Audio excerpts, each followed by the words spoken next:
Сәлем достар, қалдарыңыз қалай? Бүгін осындай керемет қойдың етінен қуырдақ жасаймыз. Қойдың етінен қойдың шек қарындарын қосып, кәдімгі таза қазақи қуырдақ дайындаймыз. Видеода көріп тұрғандарыңыздай, мына өкпе, бауыр. Біз енді бауыр қоспаймыз қуырдаққа. Өкпені жақсылап тураймыз, төрт бұрыштап, арасындағы андай шандыр сияқты жағдай хрящ дейді ғой, сондайларын қоспаймыз, алып тастаймыз.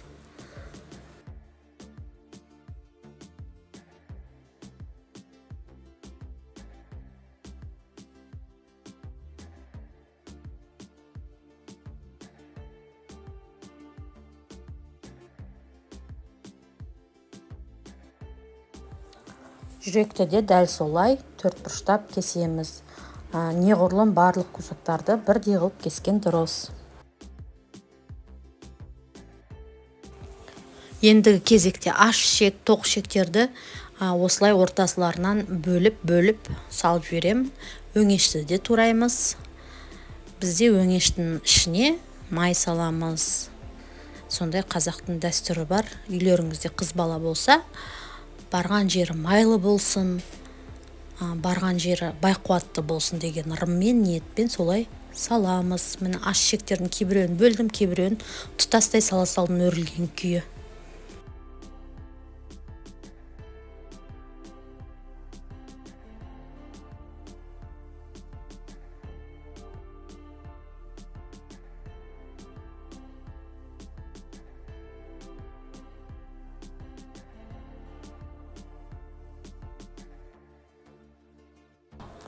Енді қызып тұрған қазанымызға менде осылай ет қатырылған свежий бөлшектерге бөліп қойдық. Жас малдың еті, жас қойдың еті, яғни тоқтының еті болады. Өте тез піседі тамақ.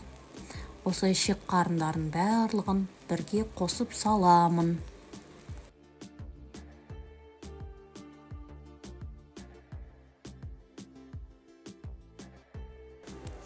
Енді кезекте бізде қойдың қарны қалды. Енді қарынды 3 қарны болады қойдың. Соны тазалап, жуып, осылай үлкенірек қылып тураймыз. Видеодағыдай.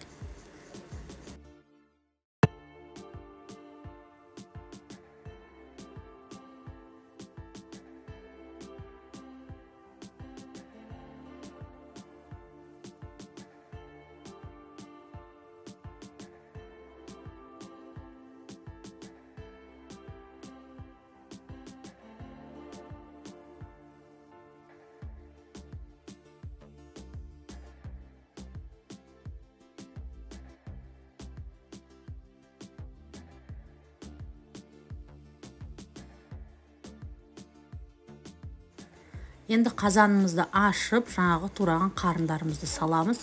Ешқандай су, ештеңе қоспаймыз. Қазір 15-20 минуттан соң қазанның бетін ашсақ, осылай араластырып, өзінің суы шығады, сөлі шығады. Арасында араластырып қоямыз.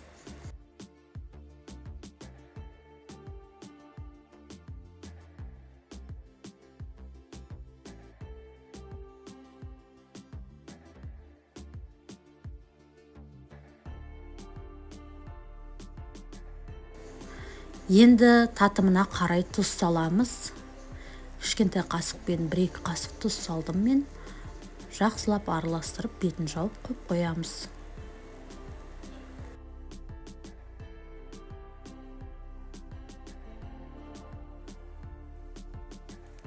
Бізге керек 2 дана пияз. Оны қайтып турасаңыздар да өз еркілеріңіз. 4 бұрыштап, ұзынша етіп, майдалап, кім қалай жақсы көреді, мен осылай турай бердім. Өз қалауымша. Енді оны қуырдақты көрдіңіздер ғой, кішкене суы тартылды. Су кішкене тартылған кезде қуырыла бастағанда үстіне пиязымызды саламыз. Енді бір 10-нан аса 10-12 дана картоп ашыдым.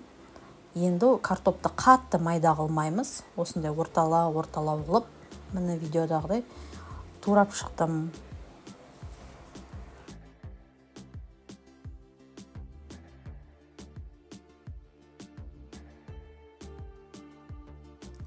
Енді қазанымыздың жағдайын тағы да бір көре кетеміз.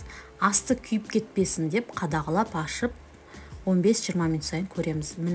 Мінекей ет балғын болғандықтан 30-40 минуттың өзі жеткілікті. Үстіне картобын саламын және картоптың үстінен кішкене тұз себемін, татып тұрсын деп. Себебі кейде картоптың тұзы татмай қалуы мүмкін. Сәл-пәл ғана себем, көп емес. Енді араластырғанда міне көріп тұрсыздар, бір қарын қызарып тұр. Яғни бізде қуырыла бастады. Кішкене 200 мл су құйып жіберемін да, бетін жауып дайын болғанша бұқтырамын. Болды қыздар, осымен біздің міне көрдіңіздер, осы суы бар қуырдағымыз дайын, шек қарын қосылған. 15-20 минут бұқтырамыз картобы дайын болғанша.